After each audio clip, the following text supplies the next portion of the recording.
And aloha, welcome to the Maui Humane Society show, and I am honored to have with us the brand new CEO for the Maui Humane Society, Steve MacKinnon. Aloha. Aloha to you, too. I got to get used to using these phrases here, but it's getting very comfortable. Aloha, aloha, and aloha, right?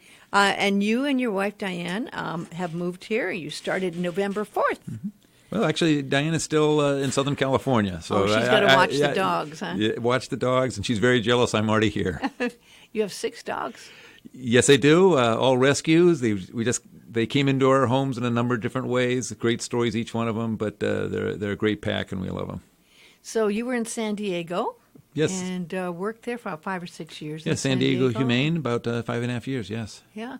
And you were part of the enforcement with a background as in police. You were a chief for a while, right? Yeah, I was a little bit different for a police officer that I moved around, 6 different agencies, and 4 as chief of police. And I also worked internationally with the United Nations in policing. And my wife said it was time to come back to the States. So I looked around, and San Diego Humane was looking for a chief of humane law enforcement and also somebody to oversee all their activities that were out in the field.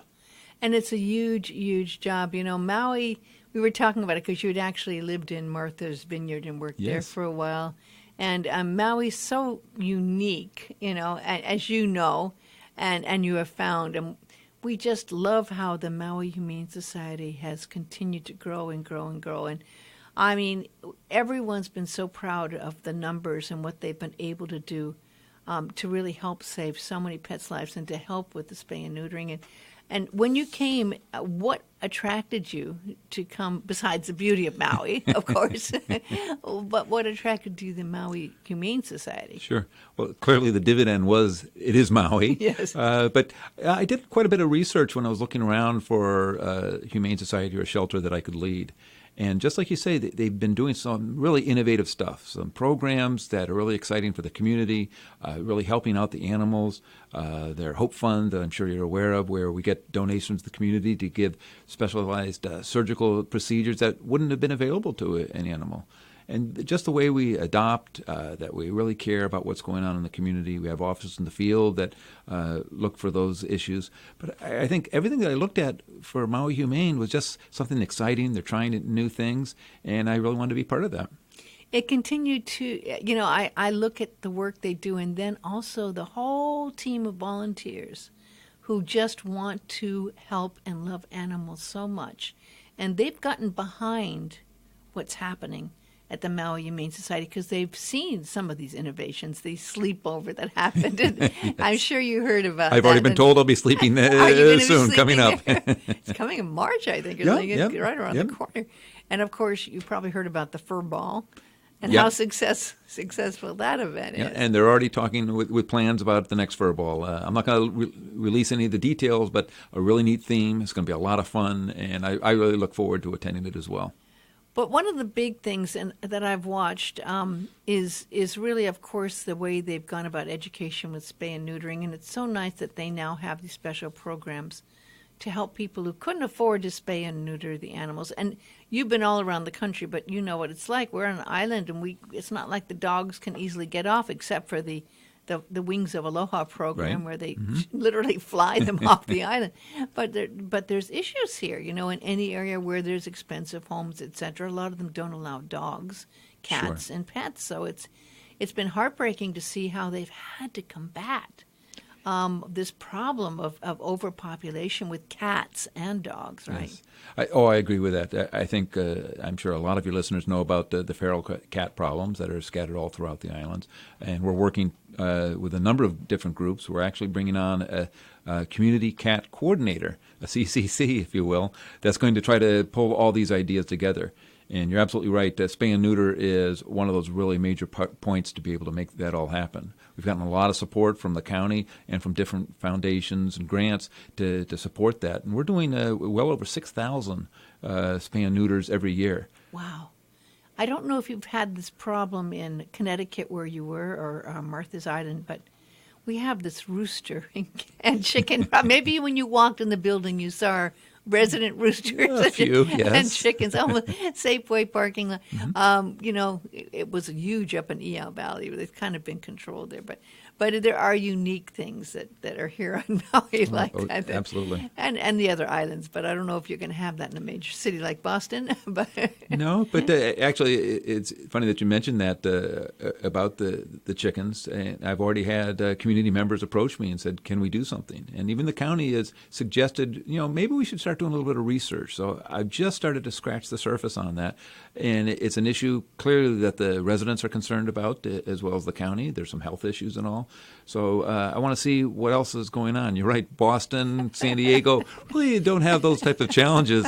But I noticed that relatively the first day that I arrived, and the fact that I have people calling my office and asking what can Humane Society do. Those are the reasons why we want to participate and be supportive of trying to solve that problem. So we're going to do a little bit of research and approach some national organizations to see if they have guidance, and we'll see what we can do.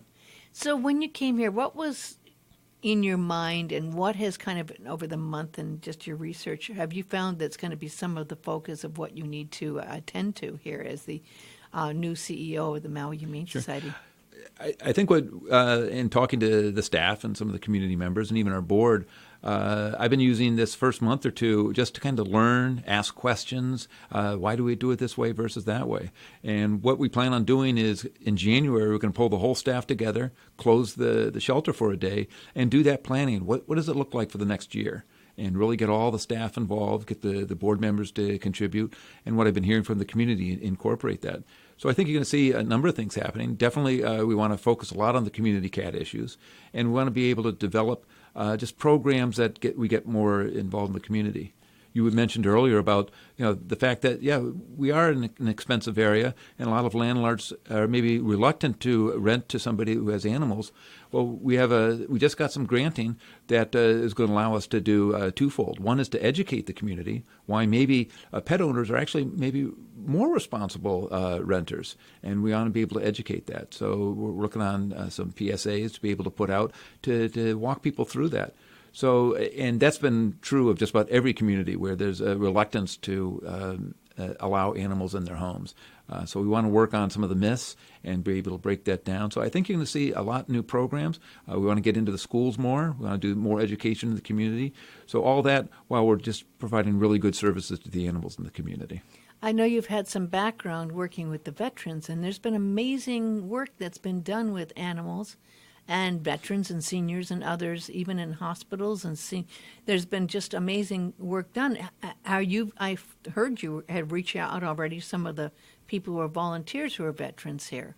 Yes. First of all, we couldn't have operated Maui Humane without the volunteers. And if people are interested in listening to your show and they'd like to get involved, visit our website, mauihumanesociety.org. It walks you the whole process. We'd love to get more volunteers. We have veteran services, senior citizen services, and something really exciting. Just very recently, there's a new group just being formed called Pets for Vets, which are they're going to work very closely with us in identifying possible adoptees in our shelter that could be trained properly and work with the vets in the community, disabled or ones that just need that extra little bit of love, and I think we'd be able to do that. So we're very excited. They're just barely starting up, but we're very supportive of that effort. So, you're going to see all these types of programs out there, and I think we're really anxious to get them out into the community.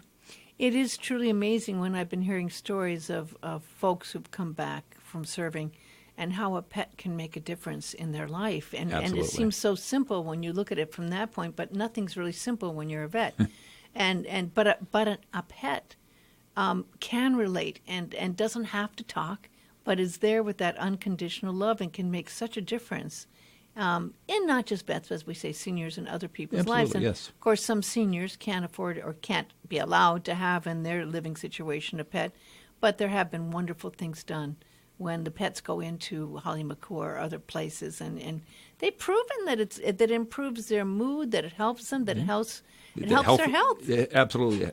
And the fascinating thing is how intuitive these pets are, where they can be trained to look at their owner and detect if they're getting a little bit stressed. And they can take actions of simply just putting their head on their lap. and looking for that attention, to refocus that person, to show that love, and to give back that love to that pet. I mean, they're amazing, amazing creatures. Like I said before we started the show, I don't think people appreciate how smart they are. And just to kind of take all that in. So that's why we encourage them to be part of families. They really become family members. Yeah, I think of them as our little guardians because they just give so much love. And we were talking about Nancy Willis, who's marketing, does PR, and how she comes in and she has that lovely dog Lulu. And of course, I want to let people know that the new calendars are out and Lulu is in there. No surprise there. Some other dogs you might know in the neighborhood. But she took in this dog that was abandoned out at Nihiku called George.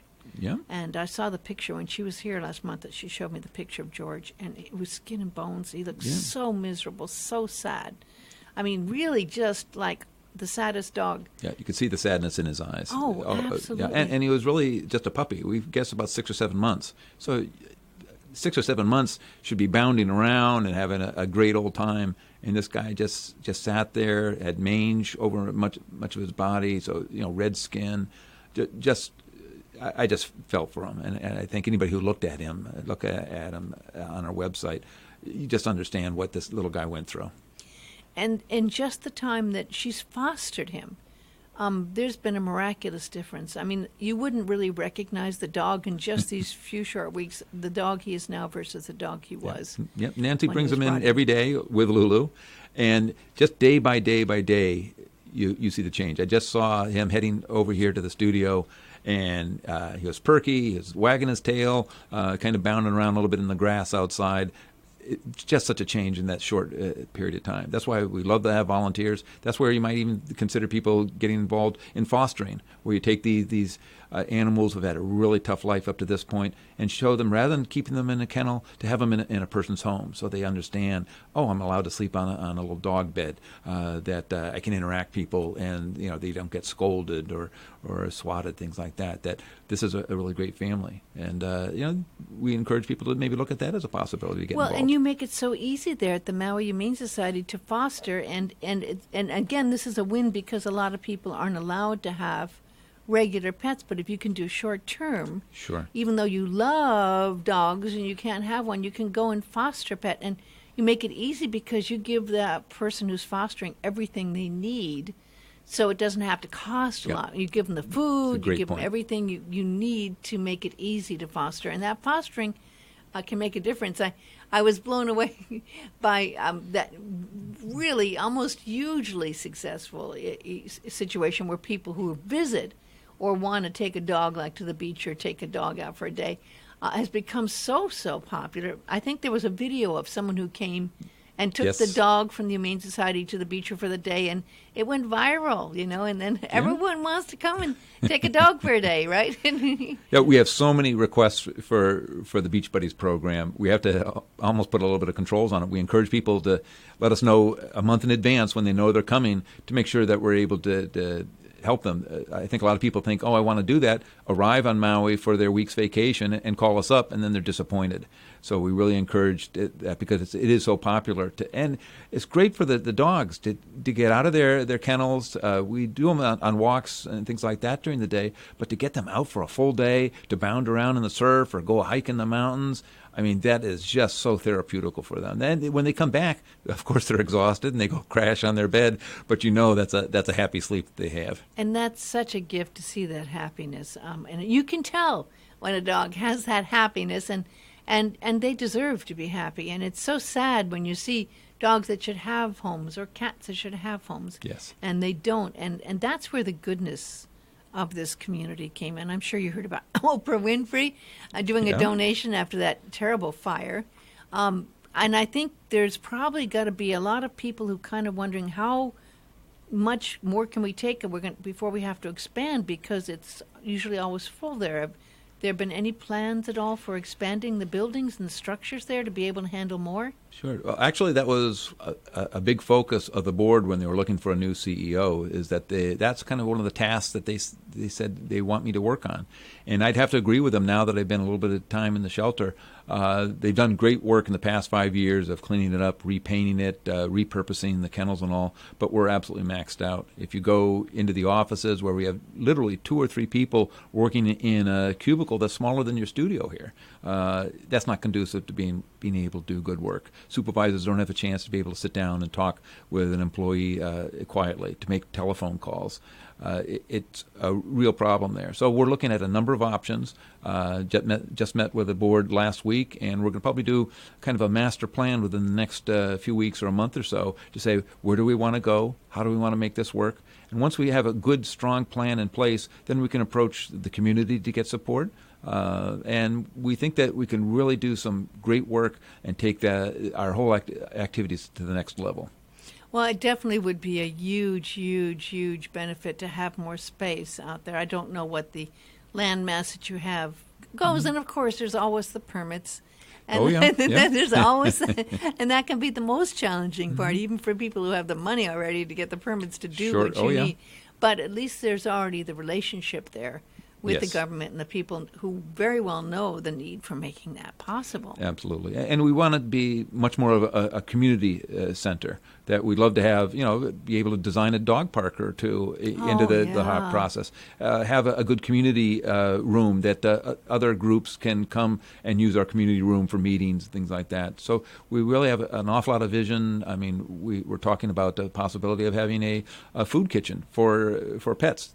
Have enough space to be able to store food, that if people are on hard luck, they've lost their job, and they're thinking about giving up their pet, well, maybe they won't have to if we can just kind of support them for a couple months with food. Wow, like a food bank for animals. There you go, absolutely. So we see the need, and talking to the staff, I've heard that. I've seen that when I was in San Diego Humane. We did that. Was it an issue there too? Just very much so, much so, with the homeless and just people who are down on their luck, or also senior citizens that may be homebound and all, to be able to make that connection. So I really see that that's something that we want to work on. That's something that kind of will identify for goals and objectives that we want to be able to develop such a program. I think that's a fantastic dream. I mean, these are wonderful things, and you got to have a dream if you want to make a dream come true. And that's Absolutely. And I have to say, there is a core of people here that really do want to help, and I think you'll find that Maui is a very, very giving community. Yeah. I already sense that. They've been very welcoming to me arriving. Lots of good input, lots of ideas, questions. But the main thing is, it's like they've opened their doors of the home and clearly to the shelter. The staff's been great to me. They might roll their eyes a little bit because I'm asking so many questions, but it's for me to understand a little bit how they're doing that, and hopefully I can bring my experiences to them, and we'll just get better and better. Have you met Fred, the turtle, the tortoise? Fred, very first day, I took a second look, and he's very popular. I love watching the kids and actually the parents coming through when they're looking for a dog or cat. They stop and they're just fascinated by Fred. So he has a great following, that's for sure. And I have to say, there's a wonderful newsletter which keeps people posted on all these different activities, because basically what I've seen happen is there's different things different people like to back, like the Wings of Aloha project. What an amazing gift that's been, to be able to find homes for pets, because it's so hard with the limited access of people who can have a pet here. But that's really literally taken off, and there's people who get 100% behind the fact that, wow, there's someone out there on the mainland that wants this dog here, and it's amazing. It is. It's I think that the fact that they're coming from Maui, I think you see adopters step forward because they love to have that story, to be able to tell their friends, oh yeah, this one's from Maui there, and here's the story. I think that's really neat. But yeah, and Wings of Aloha, we have a supervisor that oversees it, but it's all volunteer run. So I didn't know it was all volunteer run. Because it's a lot of work to get that dog out there to the... It is, and, patients, they run them out, and I've gone with the volunteers just to see how they do that, and they go out and work with the cargo people, with Hawaiian and Alaska primarily, those two airlines, and they give us really great rates, but it's also from donations to make it work. There's no way we'd be able to adopt out that many without having such a program in place. And it's been so successful. I mean, it really has been. And there's been so many creative ways and I've seen over the last 10 years, of these events that people can get behind, you know. Sure. And thinking outside the box has seemed to really, really, really work. And then there's also, like you say, the education that is so key. Where does the education do you see going? Because education's so important, even about spay and neutering, and also how to take care of these pets, etc. One thing I've seen a lot of is if you do education in the schools, specifically about spay and neuter, and you talk to the kids, and it can be any range all the way up to high school age, and you talk about those challenges and give it a little education about if you don't spay and neuter, how this impacts the whole community. Very often they'll go home and ask their mom and dad, is our pet spay or neutered? And sometimes, they take that education back, and the parents may be pushed into it. So, I think again, just to educate people about it. A lot of people say, "Oh, I didn't know that Maui Humane did that." So we have to get the word out, and that's what we hope to be able to do wherever we can. One of the hardest things I think to educate people about, because I like going out walking, and I walk in EO and up country on trails. For the life of me, and I used to try to educate people on the trail about how they're supposed to keep the dog on the leash. And you want to see Aloha go out the window, all you have to say is, that dog should be on a leash. Yeah. Oh, my gosh. People, no, my dog's really friendly. And they insist that, but, you can't control it if they see another dog that's a little bit aggressive on the leash. And there's a behavior issue of when a dog is on a leash, he feels a little bit threatened if somebody's off a leash because they don't feel that free to be able to protect themselves. So, even though you have the friendliest dog in the world, if they're rambunctious, they could accidentally knock over a little child. So you really have to take that responsibility. It's a big responsibility, and people forget that this is a 10 to 15-year responsibility, too. Well, that's for sure. That's for sure. And that brings up in our last few minutes here about the senior program. I mean, one perfect example of getting a senior dog, and I heard Warren Eckstein talking about this on his last show, is how important it is. Senior dogs don't get as easily taken home because they're older. People want young dogs and puppies, but they forget the value of a senior dog. Lulu is a perfect example. Yep. I think she was 12 when Nancy got Lulu. Yeah, and I think she's 15 now. Yeah. And I've got a couple seniors at home, and I got to tell you that, if you're thinking about adopting a dog, maybe look at a senior cat or dog. They already have their habits. They already obviously housebroken and all, but they're a little more easygoing. They still have a lot of energy. They still have a lot of personality and affection. So my seniors at home, they're great. And they maybe sleep a little bit longer than the other ones, but that's okay too. So if it fits your lifestyle, maybe give that a thought. Talk to our counselors at Maui Humane and ask to see maybe the ones that are a little bit older because they have that personality and they really could be a great addition. And they deserve the love. Yeah, absolutely. They've given their life loving people, and sometimes they're taken in by people who don't want to have to deal with them when they get older. Yeah. And it's just like you don't turn in like a car because you want the new model, and it's like, I don't do that to a loving animal by turning them in, So there's a lot of appreciation that I've seen that's happening, and I know people are so excited to have you here. I know they're leaving out the welcome mat for you. And I'm very excited to be here. It's been great. Well, and again, this is a special position, a special place, and there's a lot of love for the community and also for the animals, and that's why it's such an important job. Very different than other jobs, very different than any other nonprofit, But there's a board of directors and people who care so much who are behind this whole thing, and so that was why Nancy said, "Hey, would you like to interview Steve?" And I said, "Yeah, sure," because you know what? It's like we want the community to embrace you and know your voice. Maybe they'll hear you. I heard you on the radio. Yeah. And get to know you. And I know you're going to be out there at some of these events too soon. But absolutely, people can meet you online because if they go to the MauiHumaneSociety.org, sure. There's lots of stuff going on that I always recommend it. It's always new stuff happening up there. Yeah. There's always exciting events coming up. Follow us on Facebook, sure. Facebook is also good, absolutely. Yeah. And don't forget, those calendars sell out. So go out and get your calendar. I think you have to go down to the Humane Society to get them, but it's well worth getting a beautiful calendar. I have one, and I keep it. In fact, we have a few people here who have them and keep them. And it's our way, again, of remembering every time we look at that calendar There you all go. the wonderful things that are going on and being done by the Maui Humane Society. So you can go to mauihumanesociety.org, and you can stop in and take advantage of all the wonderful programs. Wish them a Merry Christmas. Yes. Maybe think about making a donation. Sure. As a Christmas gift. Yeah. There's a tree down there, I think, actually. There's a tree, and there's actually stockings at each one of the kennels where you can put things in for the pups and cats. Oh, that's wonderful. Thanks so much for taking the time to come down, Steve. Thank you for the invitation. I really appreciate it. A big, big aloha to you, and thank you, everyone, for listening.